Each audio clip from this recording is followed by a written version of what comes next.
Welcome to POSTCAST, where tonight the Utah Jazz blow out the Dallas Mavericks, then it gets close, then they blow out the Dallas Mavericks, and then it gets close again. But the bottom line is the Jazz win both games on the Texas two-step, have won 3 in a row, and things feel way better than they did a week ago. We'll be talking about it on POSTCAST. POSTCAST is brought to you by the store at 6200 South and 20th East, also at the Gateway. And now you can have a mudslide cookie out of celebration instead of out of concern. Jazz with a brilliant first half tonight carry their way to the 123-119 win, a game that really wasn't that close. What's your thoughts tonight, Ron? Well, my thought was, and I was very pleased to see it, as you just mentioned, getting off to a good start in that first quarter, 32 points in the first quarter, 39 points in the second quarter. So that I thought was very pleased with, considering playing last night, very emotional basketball game last night. So I think as a broadcaster and probably Quinn as a coach was very pleased the way the Jazz came out on fire. All right, what was so good about the Jazz in the first half? It led them to a 21-point lead. They led at 23 at one point. That's really when this game was over. There's a lot of other things that happened, but truly the game's over generally at that point. Teams that are up by 20 in a game are 311-14 this year, so there was a limited chance that something was going to go wrong. What did they do so well at that point? I find it fascinating sometimes when there's no shoot-around and there's more of a film session and maybe sometime maybe a little walkthrough in the hotel or something like that, how the Jazz can come out ready to play and without being on the court. I thought that first quarter they shot the basketball very, very well, and I think it was somewhere around 63%. So that really separated themselves from the Mavericks for the most part. The Jazz offensive rating in the first half tonight was a 147, meaning they scored 1.47 points each time they crossed half court. So that'll get it done. That was pretty fabulous. Jordan Clarkson was a large part of it again tonight. He was just terrific. He finished the night with 25 points on 10 of 17 shooting. Maybe more importantly tonight, he had 8 assists and 5 rebounds.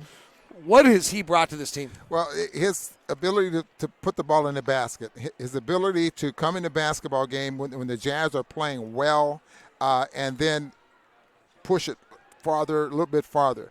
And when the Jazz aren't playing, having a very good first quarter, he comes in the basketball game sometimes and brings them back. I mean, that's kind of player that's, you want to call him instant offense, call him that. But that's what he brings to this basketball team, and the energy level that he plays with, his ability to get to the rim. You know, you're looking at a guard that's over 60% at the rim, and strictly because of he's 6'4", 6'5", and he just gets there. Do other teams have to game plan for him? I don't know what kind of game plan they would have because they can't force him either way. And he's so crafty off the dribble, and if you notice, he'll get shut off one way and he'll back it up and then take off and go the other way. I mean, just puts so much pressure on the defender that you can't stay in front of him, and doesn't use screens that often, but he still gets where they want to go. So how do you plan for something like that? It's difficult.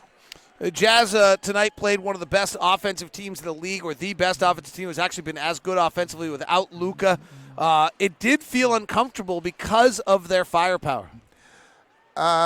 Because it make it uncomfortable for the. Well, I just felt like even when you're up 14, you thought it might get down to 6. I opened the second half of our broadcast up 21 and said this will be down to single digits, and it got down to 3. Yeah, it's anytime these are NBA teams, and every team's going to have a run. If you don't have a run, you're going to get blown off the floor. And the game is going to be over at the half or early in the third quarter sometimes. But every team, there's a run or two in you. It has a lot to do sometimes with the substitution.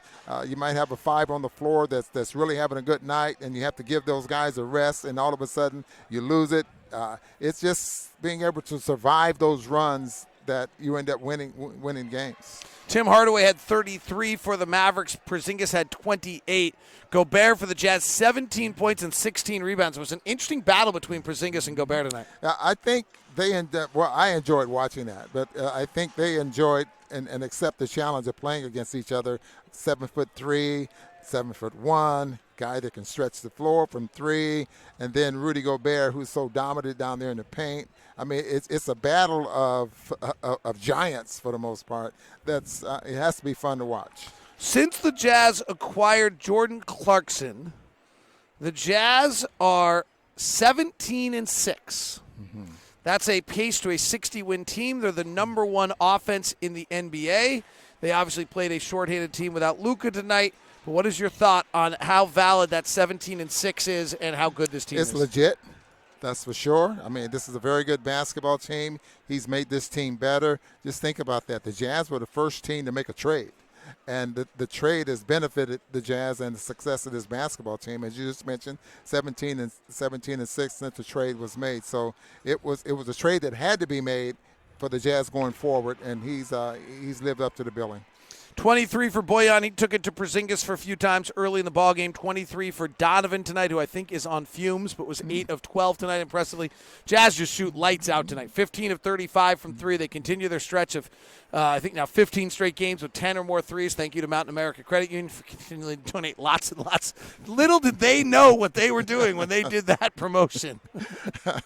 Well, the threes are just going to continue to climb. And I remember at a meeting at the New Yorker when we were talking, discussing The New Yorker that. went out of business, but Mountain America didn't. No, I'm just kidding. We're really discussing that, and then they came up with the ideal of 10. Maybe it grows or something like that. I can't remember who brought up that idea at the meeting, but they were all for it, and boy, they've done a great job of supporting it, and that's been quite a while ago. So they haven't backed out of it, and the more teams shoot threes, the more you make them, the more they donate it. Well, we appreciate it. Jazz are on fire. Number one three-point shooting team in the league. Jazz win it in Dallas, 123-119. Another road win for the Jazz. We're home on Wednesday before the All-Star break against Miami.